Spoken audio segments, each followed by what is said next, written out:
This is ridiculous. This is nuts. This is insane. Because what he's been saying is really totally crazy, ridiculous stuff that he shouldn't be even. Yeah, Nuts. Totally nuts. He's an idiot. Colin Powell said it best. He's a national disaster. He's an embarrassment to this country. It makes me so angry that this country has gotten to this point, that this fool, this bozo, has wound up where he has. About somebody, he'd like to punch him in the face. And how dare he say that to the crowd? How dare he say the things he does? Of course Robert De Niro has never been one to mince words when it comes to Trump. And once again, he's firing off another scorching takedown. Over the years, the Oscar-winning icon has dragged Trump more times than a glitchy Wi-Fi signal. But this time, he's turning up the heat even more. So what's he saying now? Stupid. Stupid. Silly. It's not necessary? No. It's just a, as everybody says, it's just the Trump with his big ego saying, I want a wall. And he's going to be obstinate until he gets, it's all stupid. It's all stupid stuff. What's the matter with him? That's a good question. What's the matter? Well, we have to get rid of him. And how is Trump reacting? Is he hammering away at his phone, crafting another all-caps rant filled with exclamation points? Buckle up, this Hollywood versus. MAGA feud just hit a new peak. At this point, the whole situation is beyond ridiculous. Trump is addicted to chaos. He feeds off conflict like it's his morning coffee. Everything is a battle, a performance, an endless parade of grievances. What's his deal? That's the billion-dollar question. One thing is clear. We have to move forward. But before we dive into the details, take a second to hit that subscribe button. Done? Great. Let's keep going. De Niro doesn't just criticize Trump. He goes full throttle, no filter, no mercy. If roasting politicians were a sport, he'd have a trophy case full of gold medals. No boxers in movies. I watched him last night. Truly believe he may be punch drunk. And then he says, at the end, he says, "Wake up, punchy," he says to you. And that's not the only time. And he moved over to Truth Social. Robert De Niro, whose acting talents have greatly diminished, with his reputation now shot, must even use a teleprompter for his foul and disgusting language. So disrespectful to our country. Now, in all fairness to the former president, is that true? Do you have to use a teleprompter when speaking about President Trump? Or are you able to just kind of riff on your thoughts on him?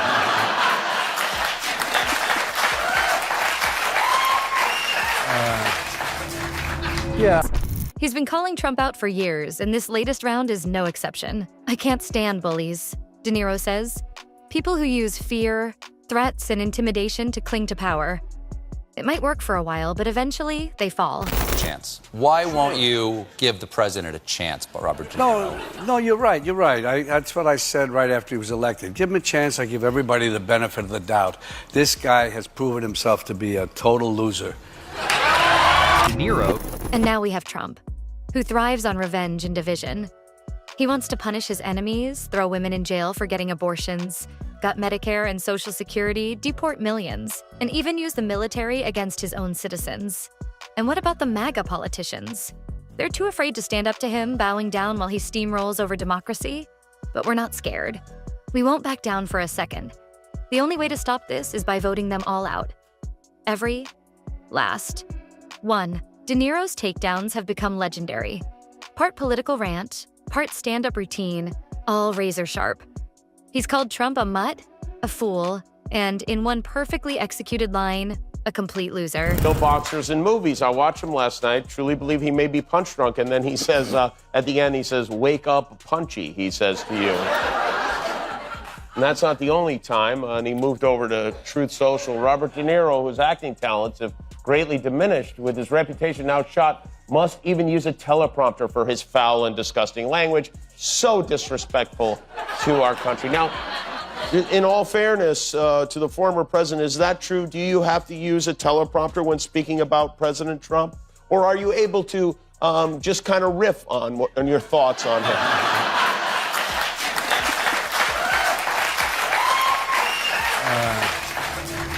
Yeah. And if Trump's keeping score, De Niro has been hitting bullseyes every time. Somewhere in Mar-a-Lago, there's probably a dartboard with De Niro's face on it. Give him a chance. Why won't you just give him a chance, Bob? Yeah, that's exactly what I said back in 2016. Give him a shot. I try to be fair. But this guy? He's had his shot. And he's proven to be nothing but a catastrophe. De Niro didn't just wake up one day and decide to go on a full-blown tirade. This feud has been brewing for years, playing out like a slow-burning Scorsese epic.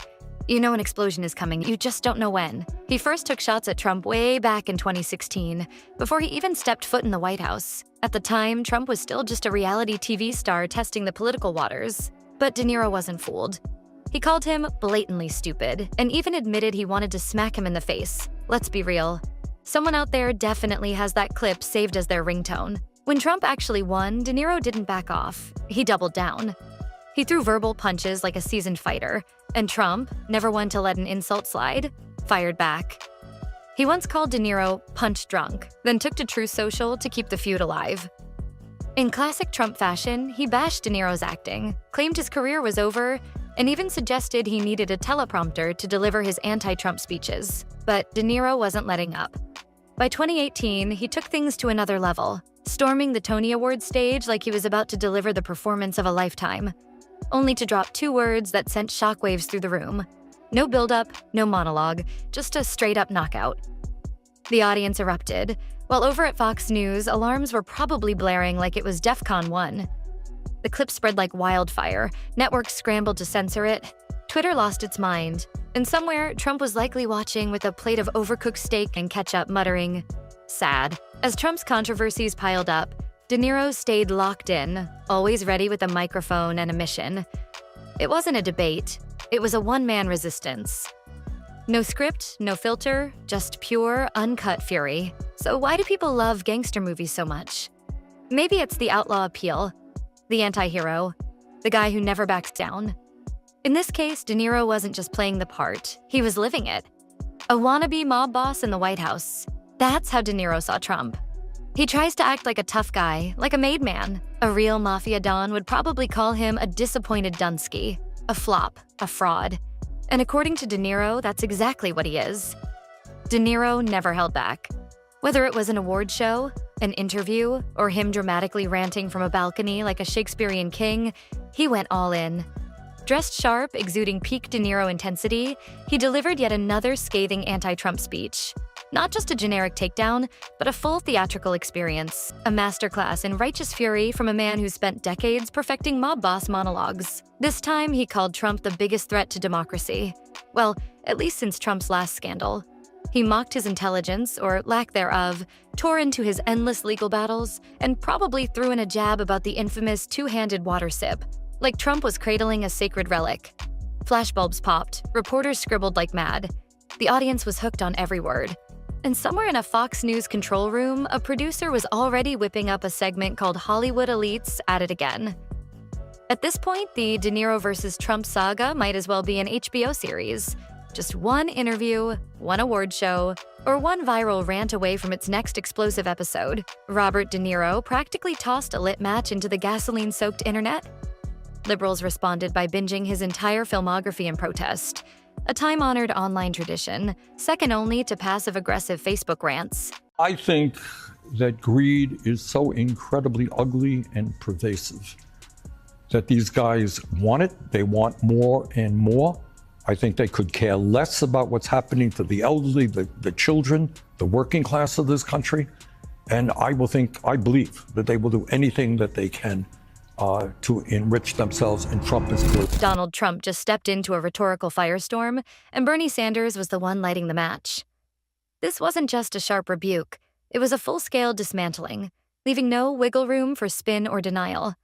Trump. It's not just that Trump is a pathological liar, and he is. It's not just that he's a sexist and wants to deny women the right to vote, that he's a xenophobe, saying horrible things about immigrants. It's worse than that. He does not really believe in democracy, and everything he is doing is trying to undermine the faith of the American people in our democracy. Trump, as usual, tried his go-to routine of dodging and blustering. But Bernie tore through his defenses like a wrecking ball. If you thought you'd seen political takedowns before, buckle up. This one. Trump claimed that the 2020 election was stolen from him and that he won by a landslide. Remember that? A lie. Trump claimed that the January 6th insurrection was a day of love. A lie. Trump has claimed that millions of undocumented people voted and do vote in American elections. A lie. Trump has claimed that climate change is a hoax originating in China. A lie. It was brutal. Let's be real. Trump doesn't just lie, which he does constantly. He doesn't just stir up fear, anger, and division. The bigger issue? He doesn't actually believe in democracy. Every false claim, every grievance-filled tirade, every attempt to undermine trust in elections is about one thing: convincing Americans that their voices... It's not just Medicaid that Trump's budget would cut. It would also cut nutrition assistance by at least $230 billion. Now, I want you to think about that for a moment. And can you imagine? The billionaire class, people who can support their families, some of these guys have tens of billions of dollars, support their families for the next 10 generations, 50 generations. People who live in incredible opulence. People who own their own jet planes, they own their own private islands, they own their own spaceships. Trying to get tax breaks by taking food out of the mouths of low-income kids. That truly is disgusting. Don't count. And Bernie? He wasn't having it. Trying to reason with Trump is like arguing with a sore loser who flipped the chessboard and now insists he won. He's still clinging to the absurd fantasy that the 2020 election was stolen. A lie. He calls the January 6th insurrection a beautiful day. Another lie. He claims millions of undocumented immigrants are casting votes in U.S. elections. A lie. And his greatest hit? That climate change is some grand hoax cooked up by China. Trump's real talent isn't leadership, business, or governance. It's delivering nonsense with a straight face. Watching him talk is like witnessing a guy juggling explosives, completely oblivious to the fact that they're about to blow. But Bernie? Oh, Bernie had enough. The man who spent his career fighting for working people finally unleashed. And honestly, who could blame him? Trump's proposed budget doesn't just trim Medicaid, it guts it. He wants to slash over $230 billion from food assistance programs. Read that again. The wealthiest elite hoard billions, buying their 5th vacation home while working families struggle to afford groceries. This isn't just greed. It's cold, calculated cruelty. Now picture the moment. Bernie, eyes blazing with fury, voice steady but seething, while Trump fumbles through another rambling excuse. This wasn't just a policy debate. It was a reckoning. And Trump, he had nothing. No facts, no logic. Just the usual desperate attempt. It's his deadliest weapon. And let's be honest, he wields it with the precision of a seasoned con artist. While Bernie is out there laying down cold, hard facts, arms waving, voice booming, Trump keeps running his never-ending reality show. And as long as people stay glued to the spectacle, the working class remains on the sidelines, still waiting for their turn that never comes. So where does that leave us? Bernie will keep fighting. Trump will keep lying. And the rest of us? We'll keep watching this absurd political soap opera unfold. But for one glorious moment, we got to see Bernie rip through Trump's nonsense in real time. For that, we're grateful. Bernie's frustration proves that even the most steadfast leaders have a breaking point. And the fact that Trump can push someone like Bernie to the edge, that speaks volumes about the state of things right now. But this